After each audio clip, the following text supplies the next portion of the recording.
When you lock your front door to go on vacation, you probably double-check the handle to make sure it is secure.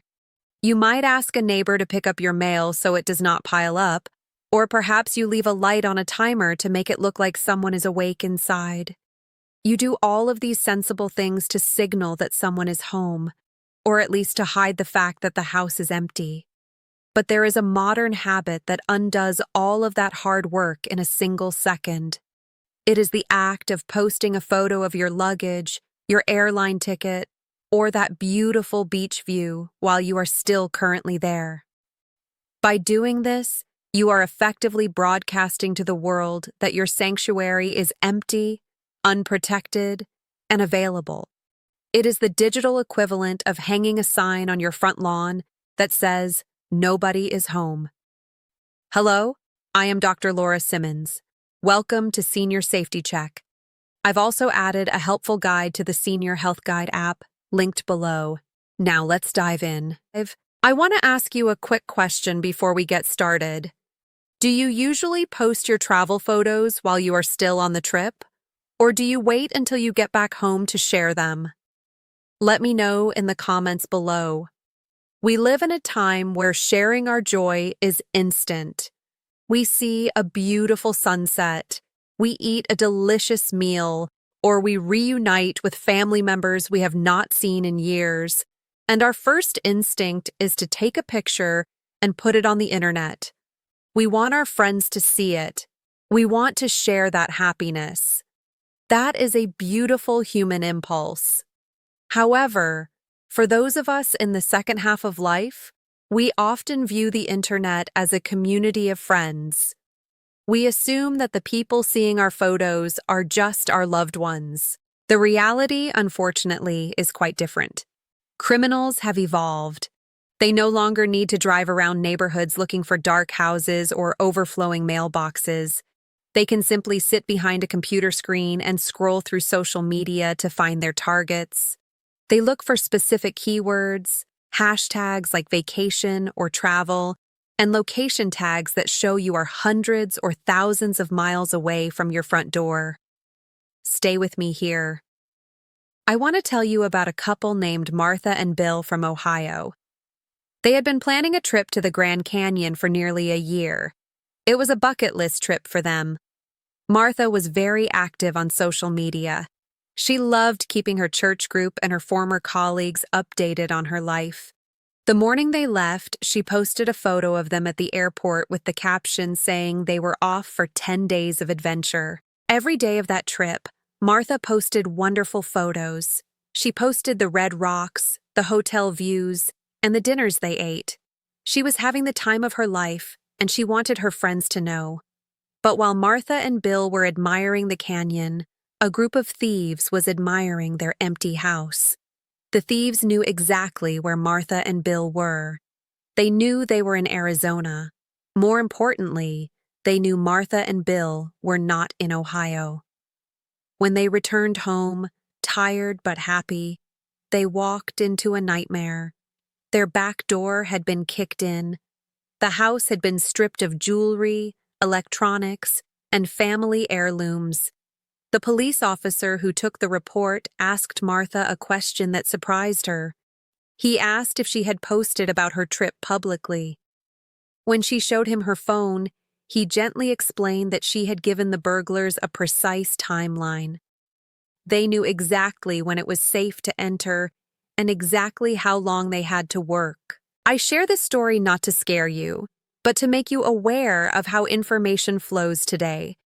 We often think of our home address and our vacation location as two separate things. In our minds, they are not connected.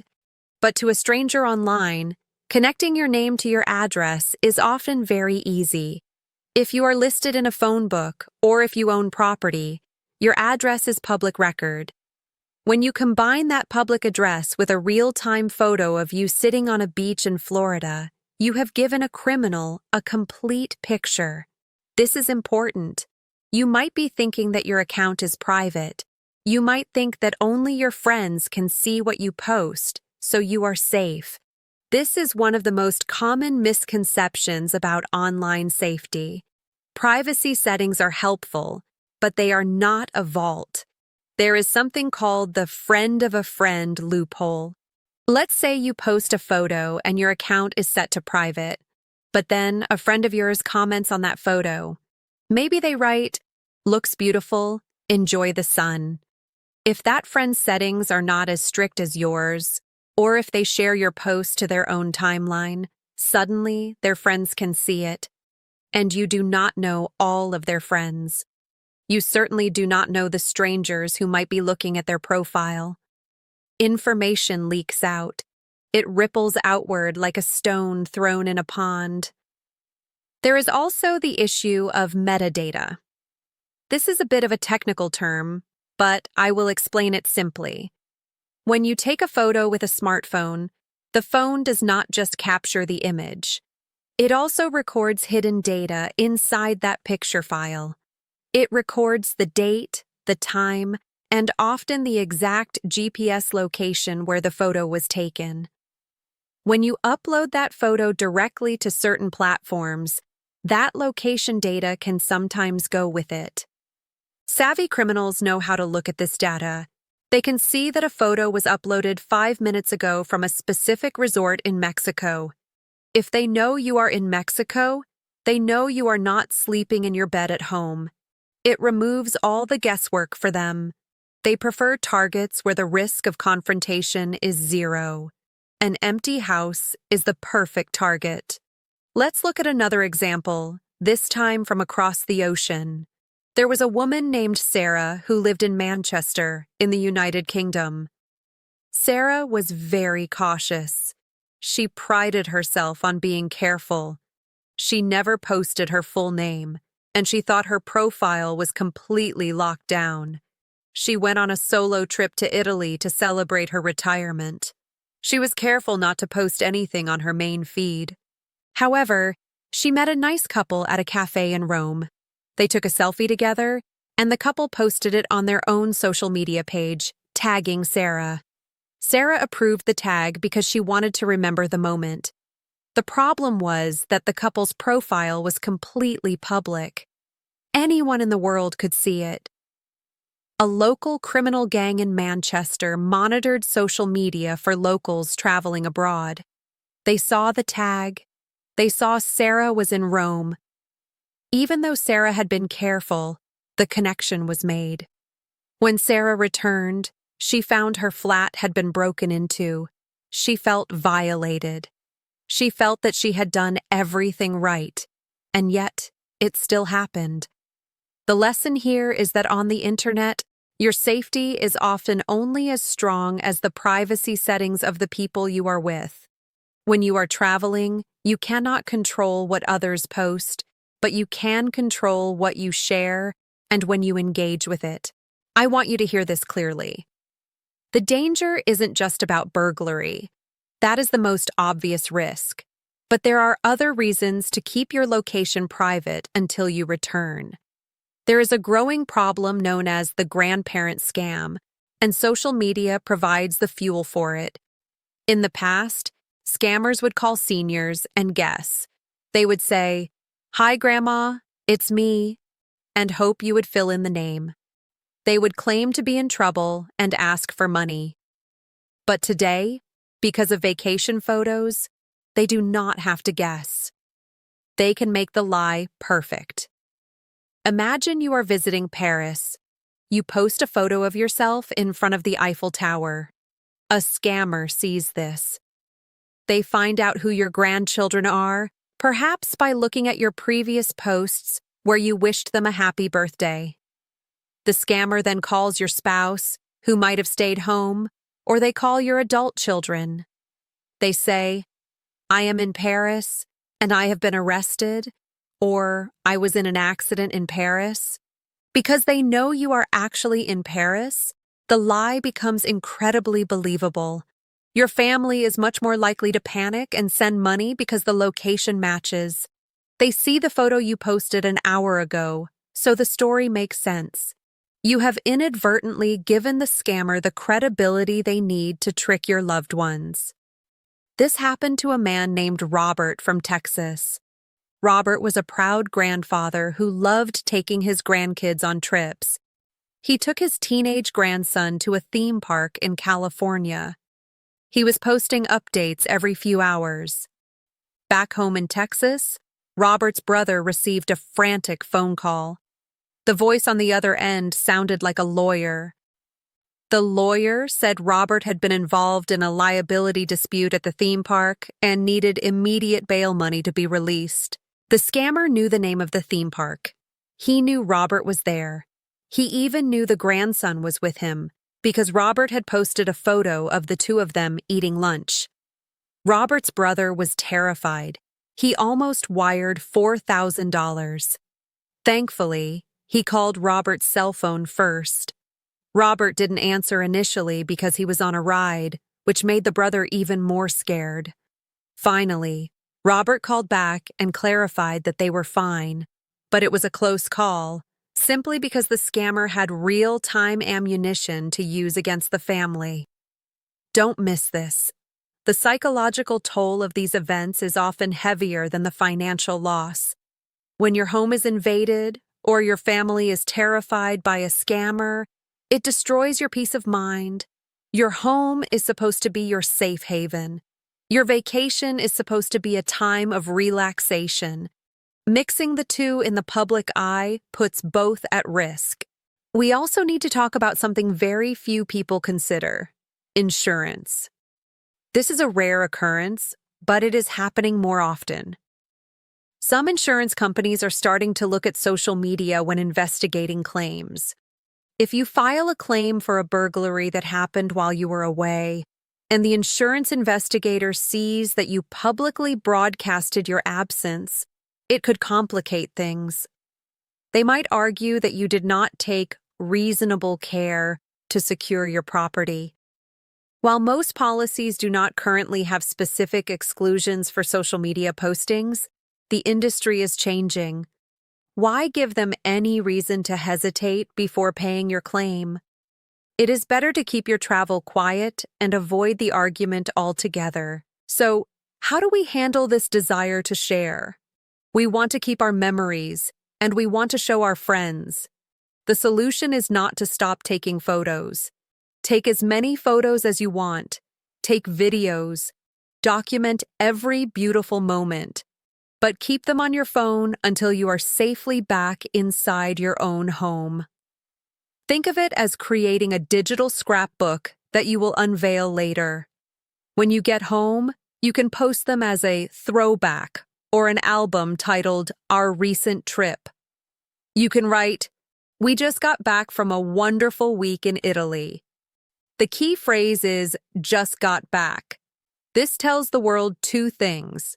First, that you had a great time, and second, that your house is now occupied again. It signals that the window of opportunity for criminals has closed. There is a concept in security called operational security, or OPSEC. It is what the military uses to keep missions safe. You do not have to be a soldier to use it. You just have to realize that information has value. To you, the value of the photo is the memory. To a criminal, the value is the data. Let me slow down here. I want to address the social pressure. Sometimes we feel like if we don't post it immediately, it doesn't count. Or we worry that if we don't update our family daily, they will worry. If you need to keep family updated, use a private group chat. Use WhatsApp, text messages, or email. Send the photos directly to the specific people who need to see them. Do not use a platform where the public, or even friends of friends, can access the information. When you send a photo in a text message, it is a private conversation. When you post it on a wall or a feed, it is a public broadcast. The distinction is crucial for your safety. Another practical step you can take right now is to check your location settings on your phone. Many of us have our phones set to automatically tag our location without us even realizing it. Go into your camera settings and look for an option that says Location Tags or Geotagging and turn it off. This ensures that even if you do accidentally post a photo or send one to a friend who then posts it, the digital map coordinates are not embedded in the file. It allows you to share the image without sharing the map to your front door. It is a small switch to flip, but it adds a significant layer of privacy to your digital life. Another common mistake we see involves the airport itself. It has become a ritual for many travelers to take a picture of their boarding pass or their luggage tag while waiting at the gate. You hold it up against the window with the plane in the background, or you snap a photo of it resting on your passport. It feels like the official start of your vacation. You are excited, and you want to announce that you are finally taking off.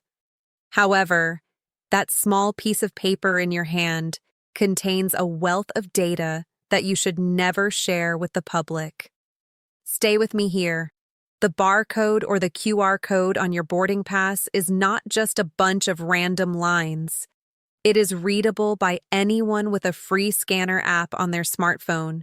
When a criminal scans that barcode from your photo, they can often access your full travel itinerary. They can see your frequent flyer number, your full legal name, and sometimes even your contact information or future flight bookings. By posting that single image, you are handing over the keys to your personal schedule. You are confirming exactly when you leave and exactly when you return. This brings me to the story of a woman named Brenda from Illinois. Brenda was a retired school teacher who had saved up for a month-long trip to Europe. It was the trip of a lifetime. Sitting in the departure lounge, she was bursting with excitement. She posted a close-up photo of her boarding pass to Paris on her social media page, captioned, "Au revoir, see you in a month." Brenda thought she was just sharing her joy. But a local criminal ring that specialized in targeting seniors saw the post. They did not just look at the dates. They used the information on the boarding pass to access her airline account online. Because the booking reference was visible, they could see her entire itinerary. They knew she would be in Paris for 4 days, then Rome for a week, and so on. They knew her house in Illinois would be empty for 30 full days. They took their time. They did not rush. They backed a van into her driveway in broad daylight, disguised as movers. Neighbors who saw them assumed Brenda was having work done or moving furniture because the movers looked calm and professional. They emptied her home of nearly everything valuable: furniture, appliances, and jewelry. When Brenda returned, the shock was devastating. The police investigation revealed that the criminals had monitored her social media page for weeks, waiting for her to leave. The boarding pass photo was the green light they needed. It confirmed her identity, her flight status, and the duration of the vacancy. This is important.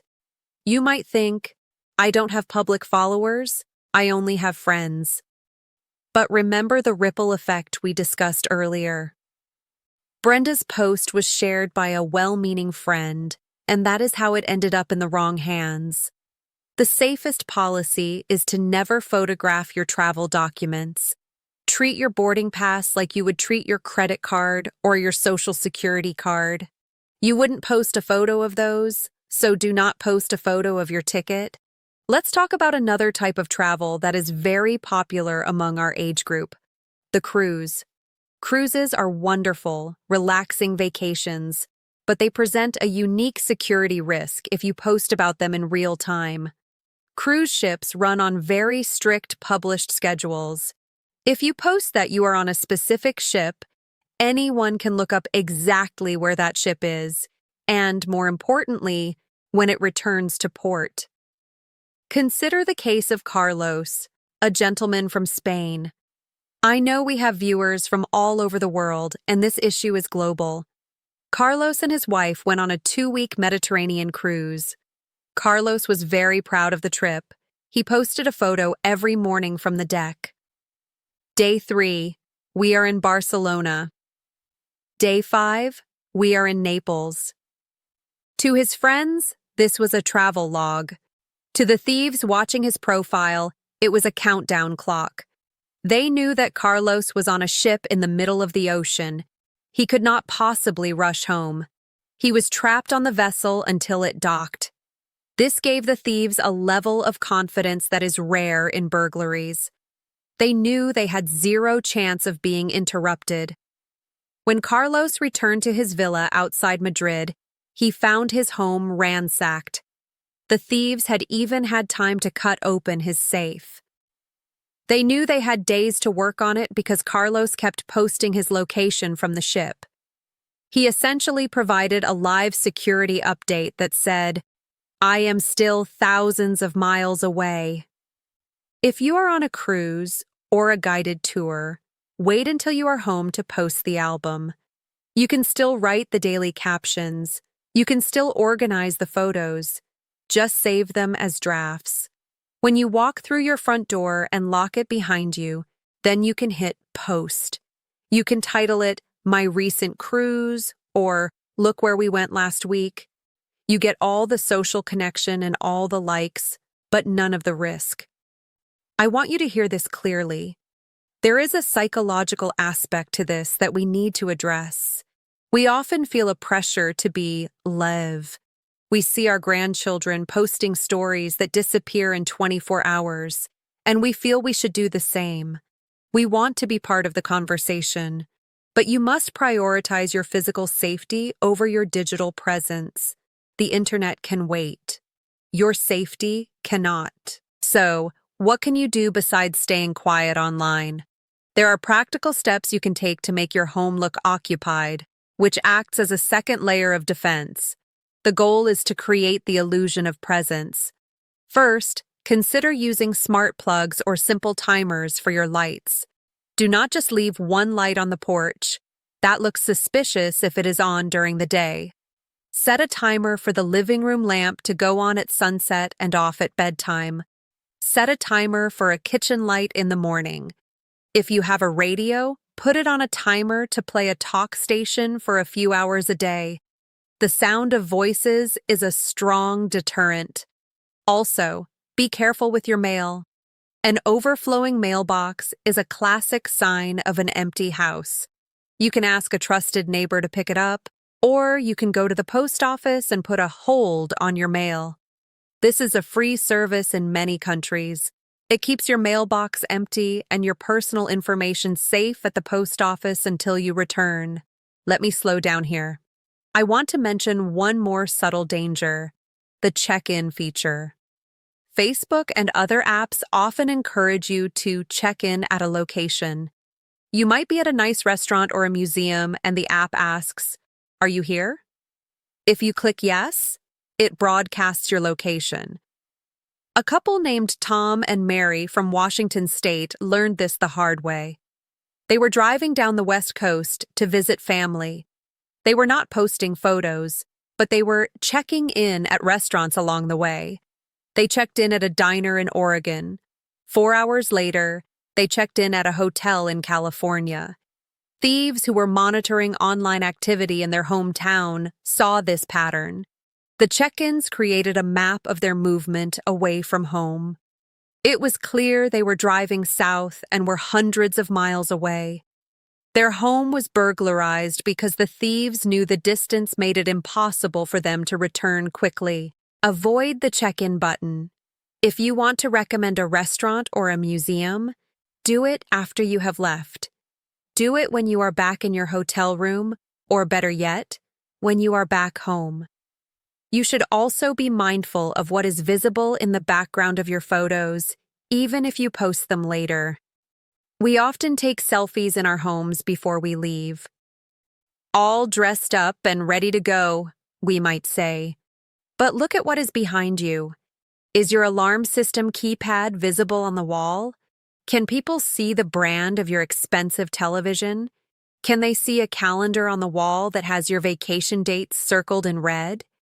It sounds like spy movie stuff, but high-definition cameras capture all of this details. A photo of you in your hallway might reveal that you don't have a deadbolt on your front door. Before you post any photo taken inside your home, Zoom in on the background. See what you are revealing about your security measures. Finally, think about your digital footprint regarding your car. If you leave your car in the driveway while you are away, and you have previously posted photos of your car with its license plate visible, you are linking that vehicle to your account. If a criminal sees that car sitting in the driveway for 3 days without moving, and they know it belongs to you, the person who is currently posting from Hawaii, they have confirmation. If you can, park your car in the garage. If you don't have a garage, ask a neighbor to park in your driveway occasionally to make it look like there is activity. The goal is always to create doubt in the mind of the criminal. You want them to look at your house and think, I am not sure if they are home or not. Uncertainty is your best protection. If videos like this help you, hit subscribe to join our community of seniors staying safe and healthy. To recap, never post travel photos in real time, avoid sharing boarding passes, and wait until you are home to share your memories. Even small daily steps can help you feel steadier, safer, and more confident in your retirement years. This video is for education only and is not personal medical advice. Please consult your own doctor for any medical questions.